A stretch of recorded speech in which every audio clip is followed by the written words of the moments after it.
안녕하십니까.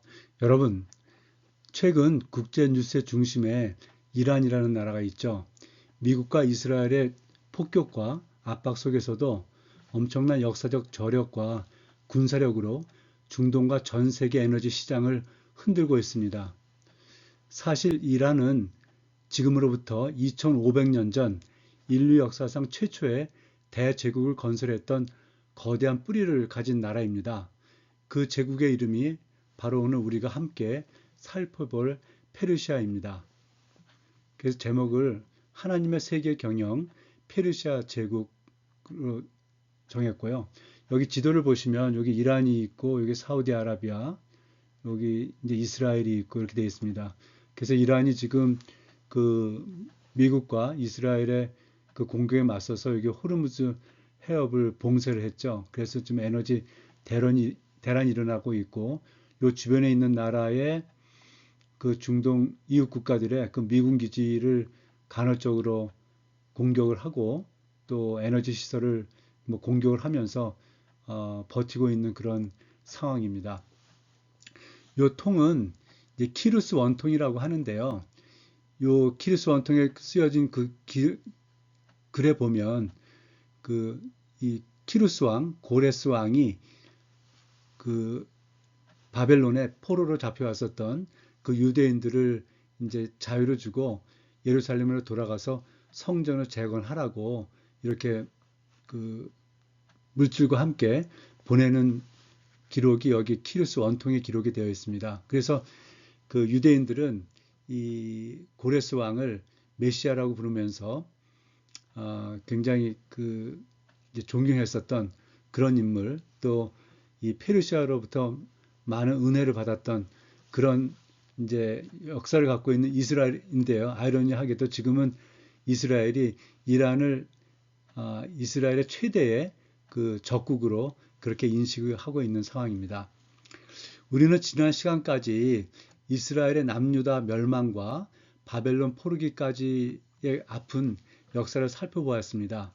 이제 우리는 그 이후의 시기, 즉 포로에서 예루살렘으로의 그 극적인 귀환과 성전 및 성벽 재건을 다루는 학계, 스가랴, 에스랴, 느헤미야, 에스더, 말라기를 이제 마주할 차례입니다. 이 성경들은 당시 아시아 전역과 이스라엘의 운명을 이제 쥐고 흔들었던 페르시아 제국의 역사와 아주 깊게 맞물려 있습니다. 따라서 오늘 성경의 텍스트를 넘어서서 역사의 거대한 무대였던 페르시아 역사를 먼저 입체적으로 살펴보려고 합니다. 이를 통해서 이스라엘의 포로 귀환 배후에서 하나님께서 어떻게 세계를 경영해 가시는가 하는 그 배경 지식을 얻는 귀한 시간이 될 줄 믿습니다. 고대 오리엔트를 통일한 최초의 대제국 페르시아. 먼저 뿌리와 태동을 보면은요, 시조는 이제 아케네메스 왕조다. 그래서 주전 7세기에 이제 부족 연맹으로 시작을 하였습니다. 건국자는 이제 키루스 2세, 이제 성경에서는 고레스 대왕이라고 나오고 있죠.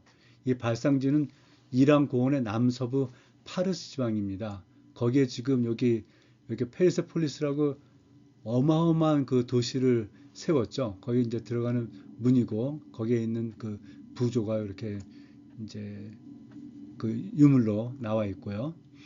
그 민족은 아리안 부족입니다. 그래서 윤도 유럽어족으로 이 아랍계가 아닙니다. 그래서 그 이란에 가서 이제 그 이란도 그 이슬람 종교니까요.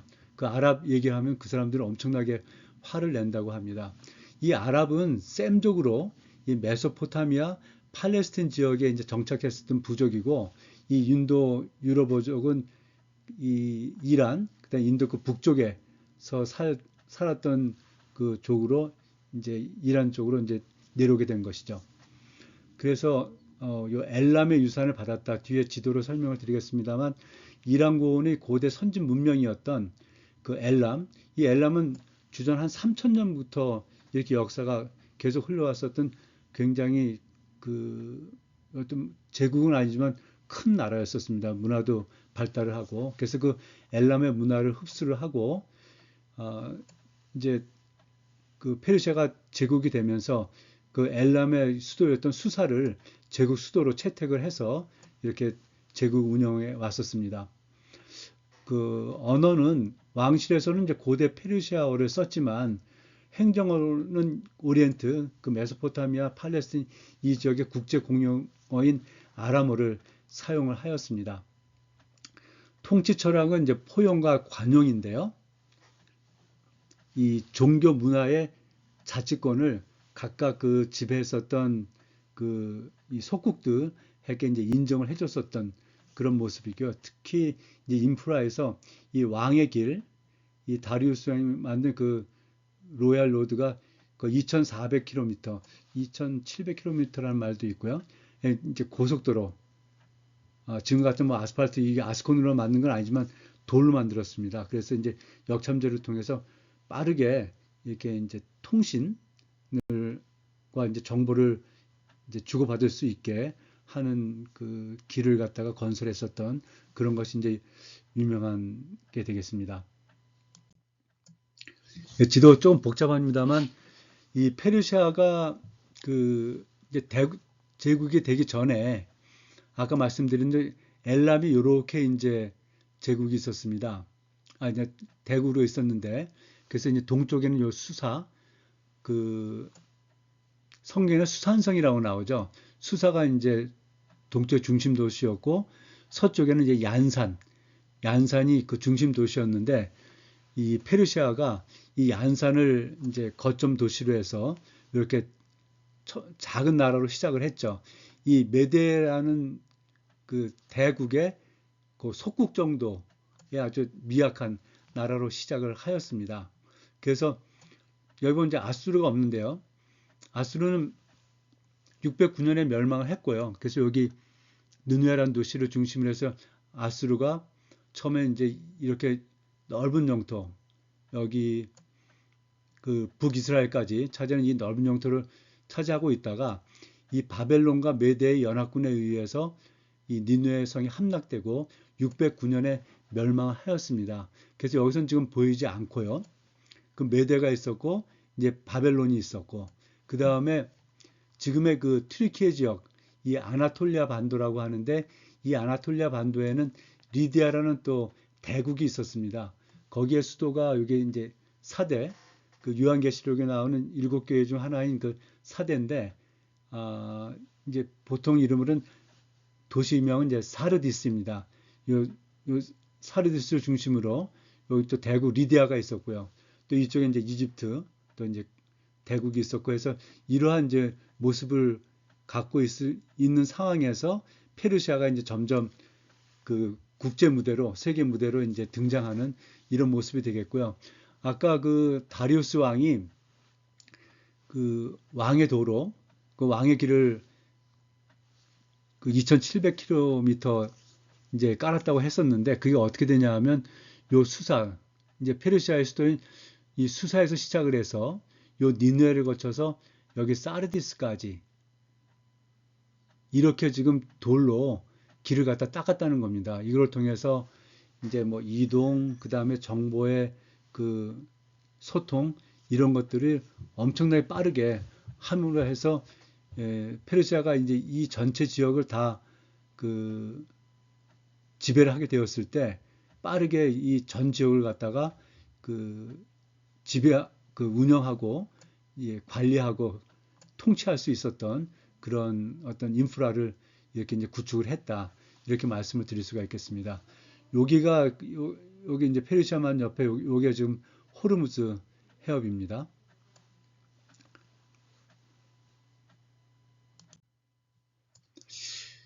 그래서 이 아케메네스 그 왕조 페르시아의 그 주요 역사 연표를 좀 살펴보도록 하겠습니다. 이제 말씀드린 700년경에 이 아케메네스 부족 연맹이 이제 형성이 되었는데요. 이 부족이 이 페르시아의 시조가 되겠습니다. 말씀드린 대로 이들은 인도 유럽계 아리아인이었었고요. 이 아케메네스 부족은 이 유라시아 저 북쪽이죠. 그 초원에서 내려온 인도 유럽어족 계열의 아리아 민족입니다. 그래서 아리안이라고 하죠. 그 이란 고원의 그 남서부 쪽에 아래쪽이죠. 이란에 정착을 하게 됐고 이 다리우스 1세 이제 나중에 설명을 드리겠습니다만 1세가 그 이 비문에 자신을 아케네메스인이자 페르시아인이며 아리아인의 혈통을 받은 아리아인이다 라고 이렇게 기록해서 이제 종족적인 어떤 정체성을 명확히 밝혔는데 그래서 이 아리아인이라는 이 말에서 이란이라는 이 나라 명칭이 나왔다 이렇게 지금 알려져 있습니다. 640년경에 엘람의 동쪽 핵심지인 그 얀산 지역을 장악해서 이제 그쪽에서 이제 점점 세력을 이제 펼쳐가기 시작했었고요. 이 엘람은 아수르에 의해서 이제 멸망하게 되었었죠. 그리고 이제 드디어 550년에 이제 메대를 정복하게 됩니다. 사실은 이제 그 메대가 그 종주국이었었죠. 이 페르시아에. 근데 종주국이 메대를 정복을 하고 이제 페르시아 제국을 뭐 이제 개국을 한다. 그때 이제 키루스 2세가 그 왕이었었고요. 그 다음에 547년에 리디아 왕국, 아까 그 아나톨리아 반도 튀르키어 지역에 있는 리디아 왕국을 정복을 했고요. 그 다음에 539년에 신바벨론 제국을 정복을 했습니다. 바벨론 성을 함락을 했죠. 그래서 바벨론이 그때 보유하고 있었던 그 예루살렘 이쪽 팔레스틴 지역을 포함한 전 지역의 그 속국들을 이제 뭐 자연스럽게 이제 흡수를 하게 되었습니다. 그리고 1년 뒤에 그러니까 요 550년부터 539년 약 한 뭐 11년 요 사이에 이 거대한 메데 리디아 신바벨론 그러니까 이집트를 빼놓고 이 메소포타미아 이 아시아 전 지역을 이제 장악하는 정복하는 아주 빠른 그 제국화를 이루었고요. 이 539년 바로 다음 538년에 고레스 칙령을 선포를 했습니다. 그래서 이 바벨론에 와 있었던 뭐 유대인 뭐 다른 나라 사람들도 있겠지만 이 유대인들을 이제 포로에서 해방을 하고 예루살렘으로 귀환을 해서 성전을 갖다 다시 이제 재건을 해라 하는 칙령, 그게 이제 고레스 칙령이 되겠습니다. 후에 좀 더 자세히 설명을 드리겠습니다. 그리고 530년에 이제 키루스 왕은 전사를 했고요. 그 뒤를 이어서 캄비세스 2세, 키루스 왕의 아들이죠. 아들이 525년에 이집트를 정복을 했고, 그리고 캄비세스 왕도 이제 바로 전사를 하게 됩니다. 그 전쟁에 갔다 돌아오는 길에 이제 죽게 되고, 522년에 다리우스 대제라고도 하는데요. 다리우스 1세가 즉위를 합니다. 그래서 제국의 전성기다. 그래서 이제 왕의 길을 건설하고 행정제도를 갖다가 이렇게 정비를 하고 했습니다.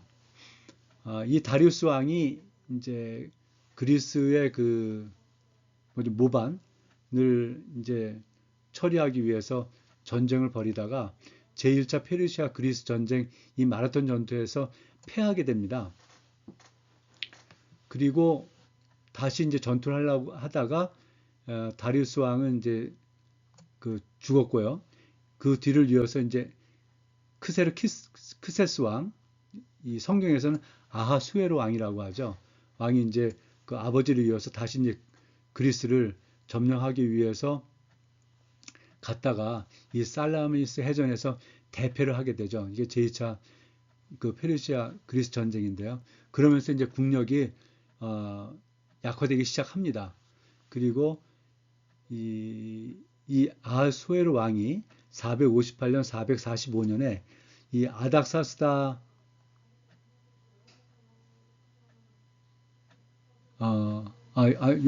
아하수에로 왕 그러고 나서 이제 사망을 했고요. 그 다음에 이제 이어서 그 아닥사스다 왕, 그 아르타 크세스 왕이죠. 이 아닥사스다 왕 1세가 458년, 445년에 유대인들이 추가로 이제 예루살렘에 돌아가라 해서 그때 이제 에스라와 느헤미야 총독이 이제 예루살렘에 돌아와서 에스라는 이제 그 제사 또 율법 그 다음에 이 법전 이런 것들을 이제 정비를 하고 그리고 이제 율법을 가르치고 하는 일을 했었고요. 이 느헤미야 총독은 예루살렘에 무너진 성벽을 이제 보수했었던 그런 기록을 우리가 성경에서 갖고 있습니다. 그리고 이제 한참 지나서 331년에 알렉산더 대왕의 군대에게 이 가우가멜라 전투에서 패배를 함으로 해서 거의 이제 국력은 소실이 되었고요. 330년에 다리우스 3세가 부하에서 암살이 되고 이 페르스 폴리스가 함락이 되면서 페르시아는 이제 공식적으로 그 멸망을 하게 되었습니다. 그 뒤로 이제 파르티아 그 왕조가 그 다시 이제 일어났고 그 뒤로 이어서 이제 사산조 페르시아가 다시 일어났었는데 결국은 이제 아랍에 이제 멸망을 하게 됐고 그 후에 이렇게 이제 역사가 진행이 되었습니다. 그래서 이제 페르시아 제국의 태동과 이제 확장의 역사를 좀 살펴보겠습니다. 창세기 10장 22절에 보면 셈의 아들은 엘람과 아스루와 아르박삭과 룩과 아람이요 이렇게 나오고 있는데 이 사람들이 이제 메소포타미아 그 지역에 이제 살던 사람들이죠. 아까 엘람 설명드렸고요. 아수르는 이제 먼저 망했고 아르박사에서 그 아브라함이 이제 탄생하게 되죠. 이 루스라는 그 아들은 리디아고요. 그 다음에 아람 아시죠? 저기 다메섹 그 아람 이렇게 이제 그 설명이 나오고 있습니다. 그래서 이 지역에서 이제 벌어진 이제 일이다 이제 말씀을 드리겠고 그래서 이 페르시아 제국의 태동에 대해서 한번 살펴보겠는데요.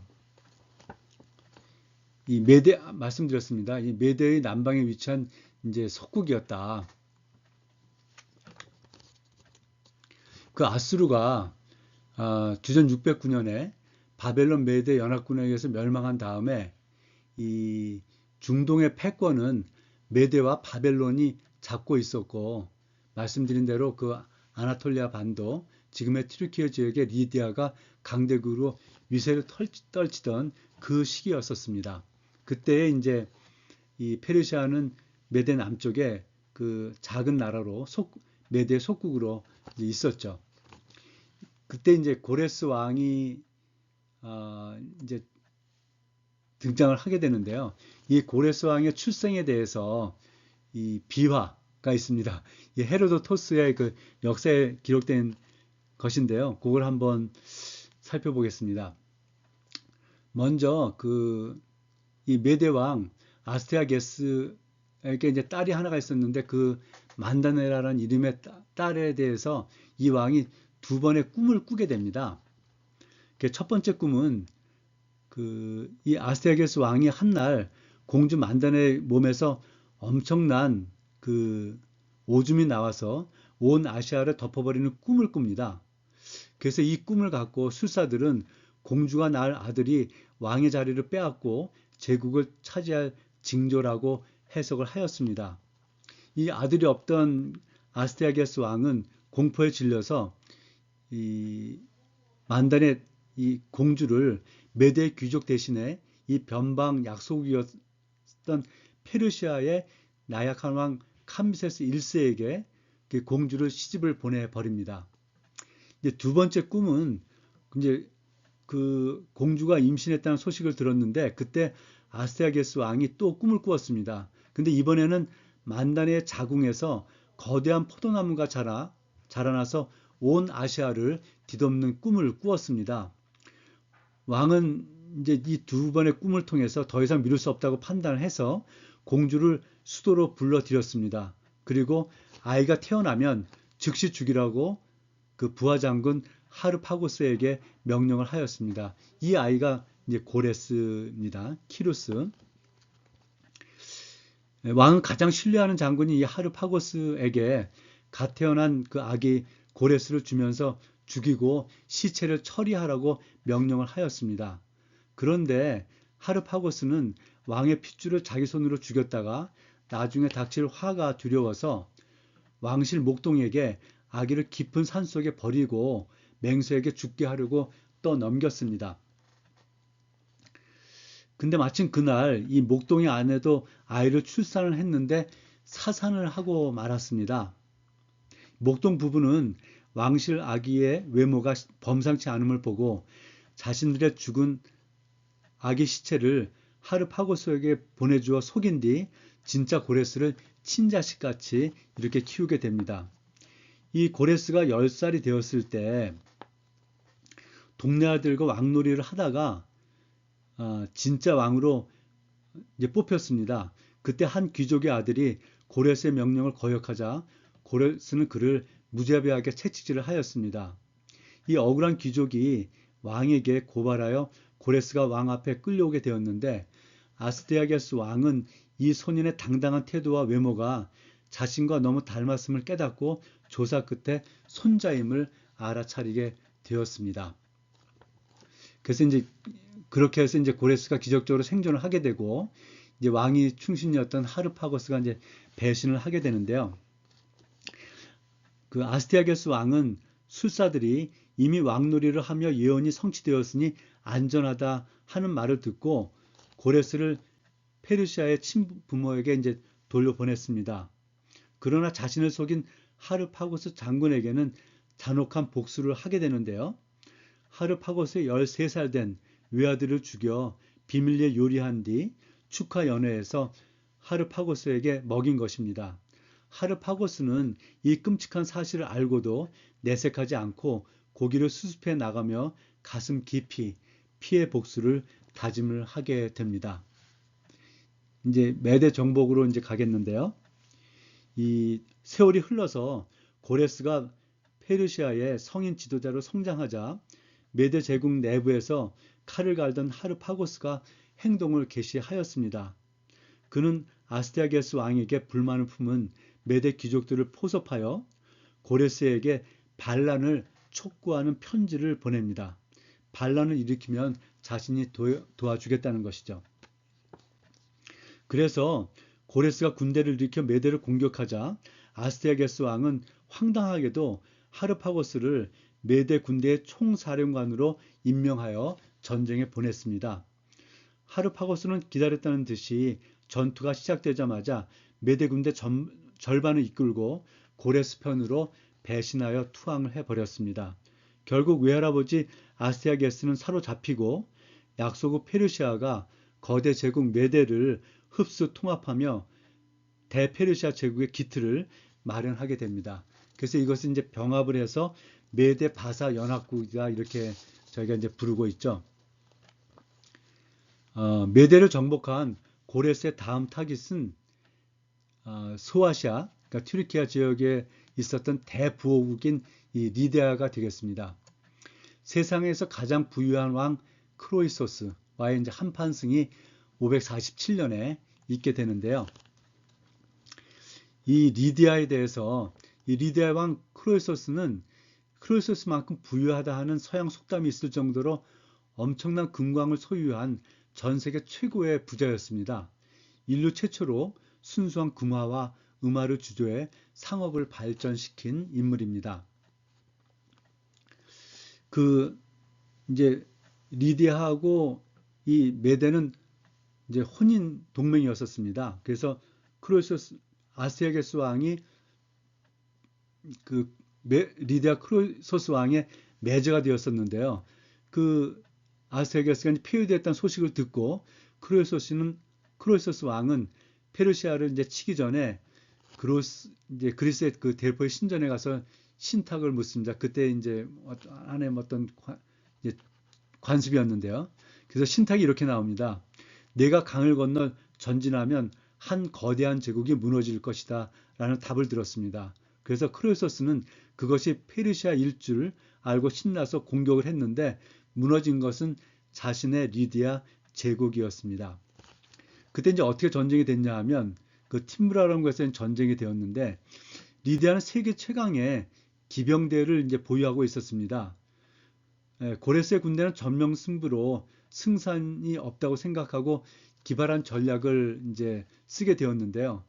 군대에 짐을 싣던 낙타들을 전면에 배치를 한 것입니다. 말들은 태어나서 처음 그 맡아보는 낙타의 고약한 냄새와 기괴한 울음소리에 미쳐버려 통제를 잃고 사방으로 흩어져 버렸습니다. 이 낙타 작전으로 리디아의 무적 기병대는 무력화되었고 수도 사르디스, 그 성경의 사대라고 말씀드렸죠. 불과 14일 만에 함락이 되었습니다. 그래서 키루스 대왕은 사로잡힌 이 크로세스 왕을 본보기로 삼기 위해서 거대한 장작더미 위에 묻고 화형에 처리하였습니다. 그래서 뜨거운 불길이 이제 치솟기 시작하자 크로세스는 절망 속에서 그 과거 그리스의 현인 솔론에게 이제 이렇게 그 배움이 있었는데요. 이름은 이제 세 번 크게 부르짖었습니다. 과거 솔론이 리디아를 방문했을 때 이 부를 자랑하는 크로세스 왕에게 아무리 부유한 인간이라도 죽기 전까지는 행복한지 알 수 없다. 운명의 붙임을 알 수 없다라는 이제 경고를 그 남겨주었던 현인이었습니다. 이 불길 속에서 들려오는 울부짖음에 호기심이 생긴 이제 키루스 대왕이 통역관을 시켜서 이제 이유를 물었는데요. 이 크로세스에게 솔론의 이야기를 전해들은 이 키루스 대왕은 깊은 충격을 이제 받게 됩니다. 자신 역시 언제든지 그 화형대 위에 패배자처럼 그런 처지가 될 수 있는 유한한 인간이다 하는 것을 그 크로에소스 왕의 그 절규 속에서 이제 깨닫게 된 것이죠. 그래서 키루스 대왕은 즉시 불을 끄라고 명령을 했는데 불길이 너무 거세어서 통제할 수가 없었습니다. 근데 갑자기 그때 먹구름이 몰려와서 폭우를 쏟아 부으며 불길을 완전히 꺼버렸습니다. 이 기적을 목격한 키루스 대왕은 크로이소스가 신들의 사랑을 받는 비범한 인물임을 확신하고 그를 정중히 풀어주고 그의 이제 모사로 삼게 됩니다. 이 크로이소스의 이제 첫 번째 조언은 이 페르시아 군대인 약탈을 막은 건인데요. 화형대에서 내려온 크로이소스는 리디아의 수도 사르디스를 닥치는 대로 약탈하고 있던 페르시아 군대를 바라보며 키루스 대왕에게 물었습니다. 이 모든 것이 승리자인 왕의 도시이자 왕의 재물인데 뭐하러 약탈을 합니까? 이 날카로운 통찰에 감탄한 키루스 대왕은 즉시 약탈을 중단시키고 이 사건을 계기로 키루스 대왕은 크로에소스의 지혜를 깊이 신뢰하게 되었습니다. 리디아를 정복함으로 고레스 왕은 이 가난한 소국에서 경제적인 큰 부를 얻게 되었고 바벨론과의 전쟁 이후에 펼쳐질 선정을 베풀 수 있는 경제적인 틀을 마련했다 이렇게 볼 수가 있겠습니다. 그래서 이 크로이소스 왕이 이 키루스 제국의 이제 핵심 모사가 되는데요. 이후 크로이소스는 이제 페르시아 궁정에 머물면서 키루스 대왕의 든든한 정치 군사 고문으로 활약을 하였습니다. 그리고 그 키루스 대왕이 이제 전사를 하게 되죠.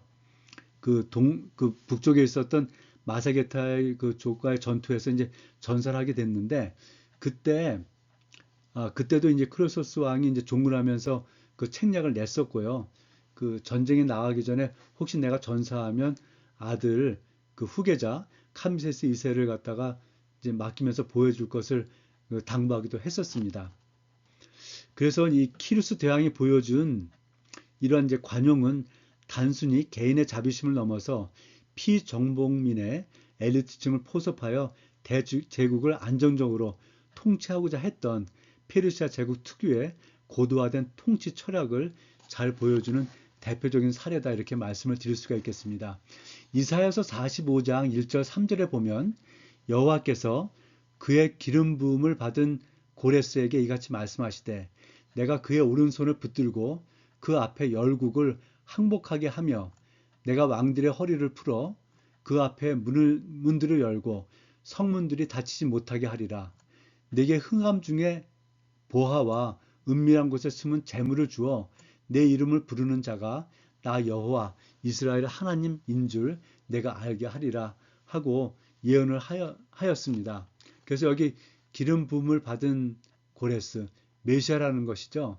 그래서 그 성경 외에서 이 메시아라고 이제 호칭을 받았었던 고레스 왕이라고 알 수가 있습니다. 그러니까 예수님 외에 이제 이 고레스 성경 밖에서는 고레스 왕이 유일하게 이제 성경에서 기름 부음 받은 자다 하고 이렇게 일컬음을 받았습니다. 그 다음에 이제 정복할 나라가 그 바벨론인데요. 바벨론은 잠깐 그 역사를 이제 전체 관계가 되어 있기 때문에 살펴보도록 하겠습니다. 이 바벨론은 626년에 이제 아시리아의 그 속국 상태에서 이 나보폴라살 왕이 신바벨론 제국을 이제 건국을 하게 됩니다. 그래서 아시리아의 지배에서 이제 벗어나서 독립왕조를 창건을 하고요.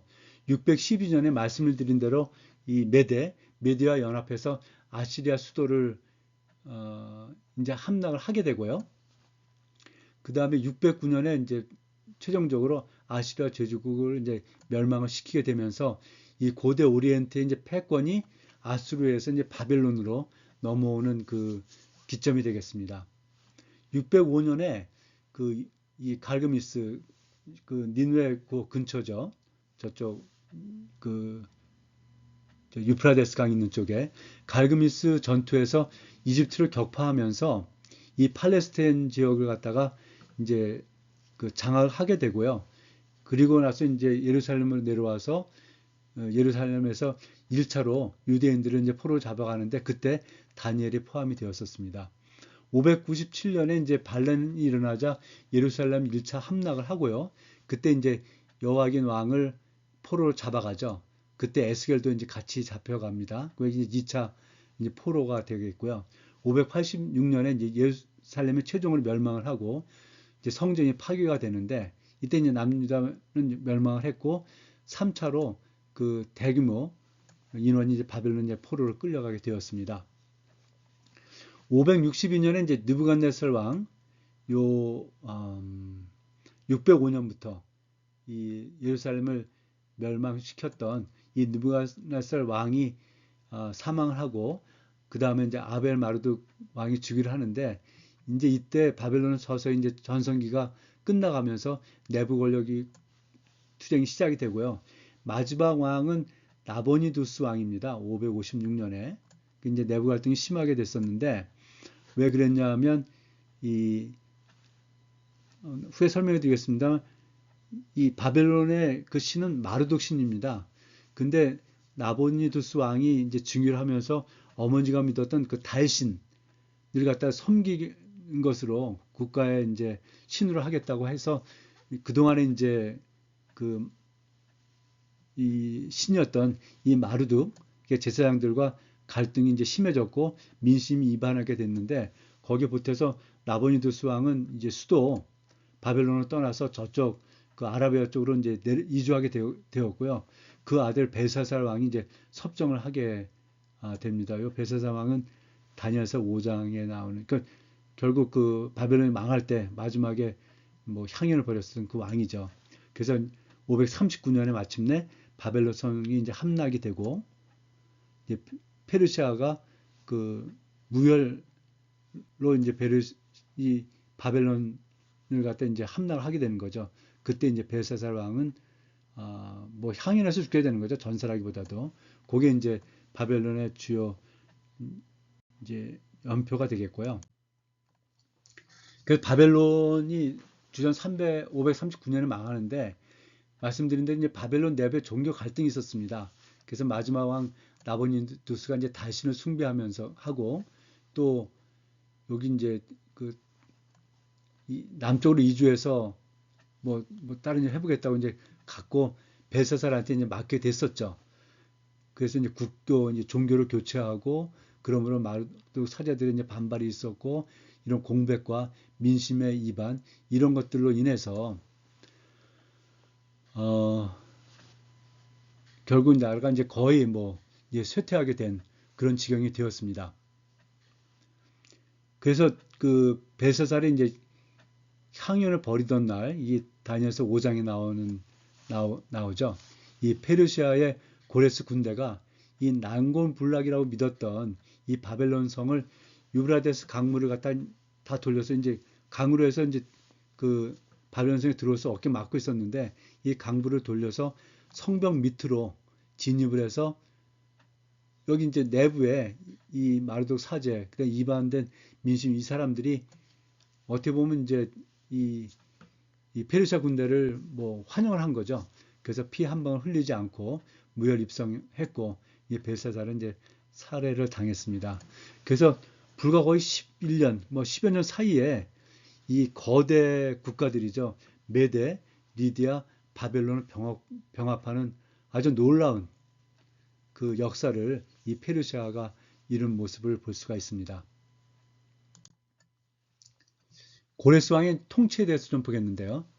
이 피정복민의 그 종족 자유와 자치권을 인정하는 관용과 포용이다.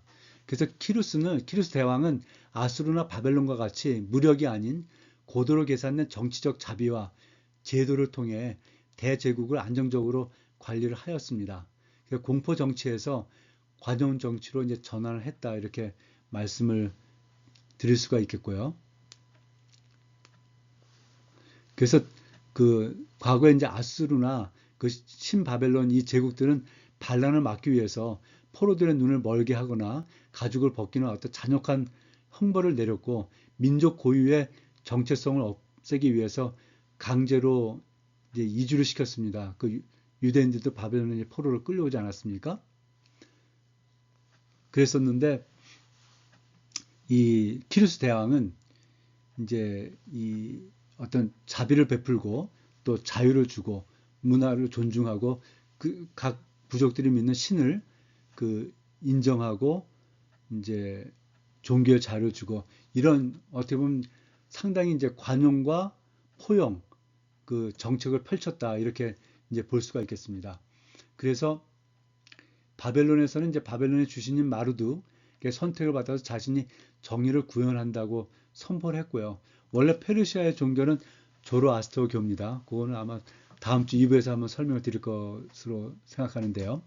근데 유대인들에게는 이스라엘 신 여호와의 감동을 받아 예루살렘 성전 재건에 대한 칙령을 이제 그 반포를 하죠. 그 고레스 칙령이라고 얘기하는 부분이죠. 그래서 그 역대하 그 36장 23절 이 역대하가 이제 36장인데 23절이 마지막 절이죠. 그리고 에스라 1장 2절 3절에 보면 바사왕 고레스가 이같이 말하노니 하늘의 신 여호와께서 세상 만국을 내게 주셨고 나에게 명령하여 유다 예루살렘의 성전을 건축하라 하셨나니 너희 중에 그의 백성된 자는 다 올라갈지어다. 너희 하나님 여호와께서 함께 하시기를 원하노라 하였더라. 이렇게 말씀을 하고 있고요.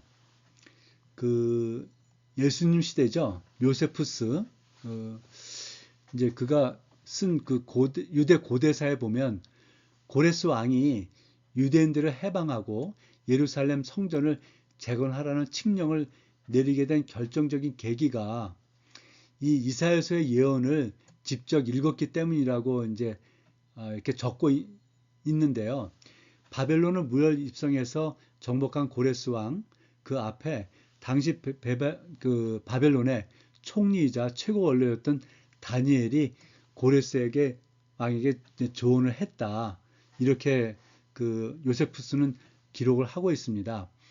그 고레스 왕이 봤다는 그 이사야서가 이사야서 44장 28절인데요.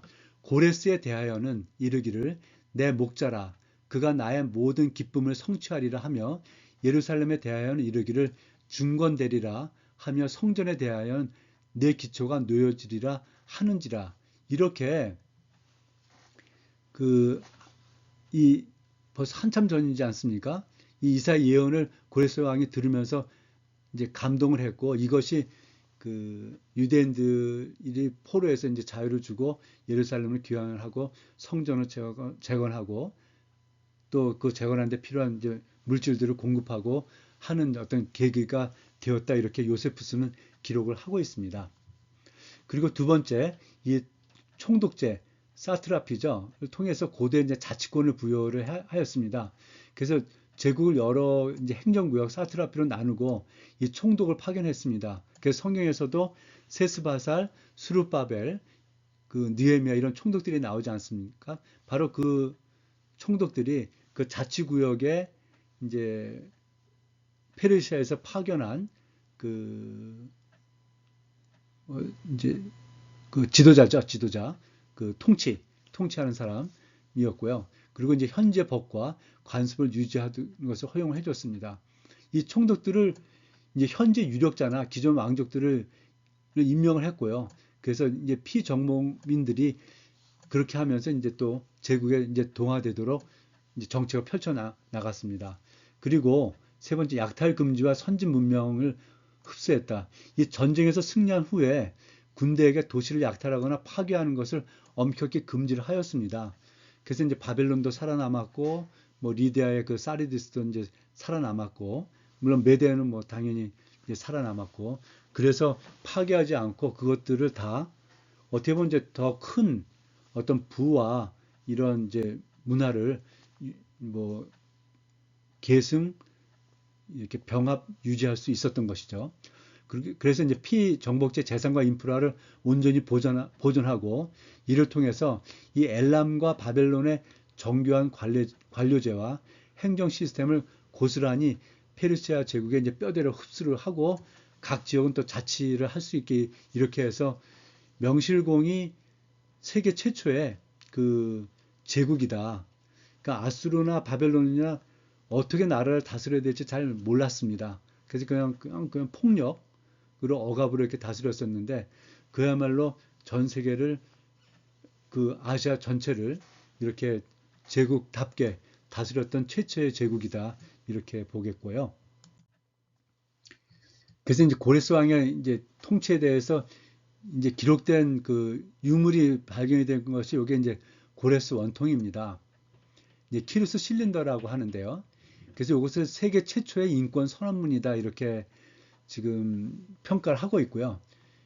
제작은 이제 539년 바벨론 정복 직후 그 유대인 보고 이제 돌아가서 성전 건축화를 했었던 그 기록이 여기 이제 속에 포함이 되어 있는데 형태나 문자는 이제 점토로 만든 원통형 문서고요.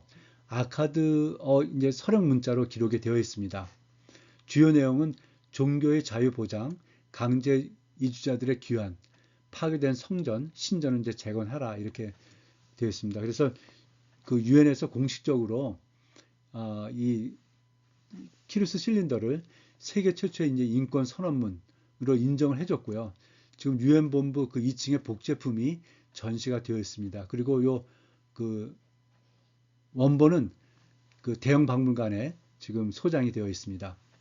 그래서 통치 패러다임이 고대 오리엔트의 그 지배방식 공포와 학살에서 인권과 관용으로 바꾼 역사적인 어떤 증거를 이제 기록하고 있는 그 원통이다 이렇게 말씀을 드리겠습니다.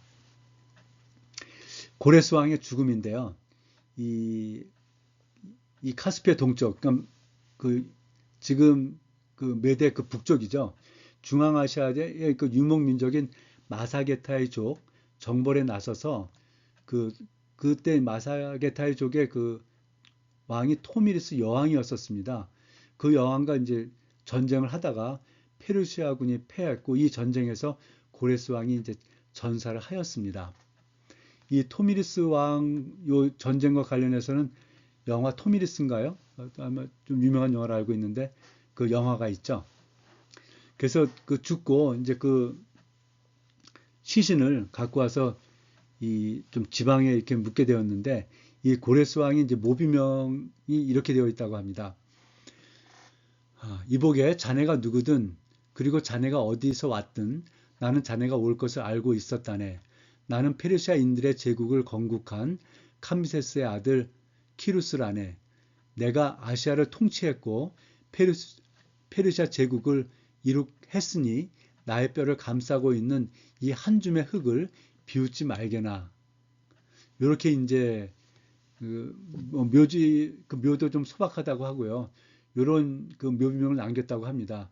그래서 주전 330년 페르시아 제국을 이제 정복했었던 알렉산드로 대왕이 이 키루스 대왕의 묘를 이제 방문을 하게 되었습니다. 그리고 그 묘의 소박함을 보고 놀랐고요. 그러니까 세계를 호령했던 대왕의 무덤이 거대한 피라미드가 아닌 생각보다 작고 소박한 이제 석조 건축물인 것에 이제 크고 놀랐고, 이 알렉산드로 그 대왕은 이 묘비명을 읽고 깊은 감명을 받았다고 합니다. 그래서 아무리 위대한 정복자라도 결국 한 줌의 흙으로 돌아간다는 인간의 숙명을 깨달은 그는 눈물을 흘렸다고 전해주고 있습니다.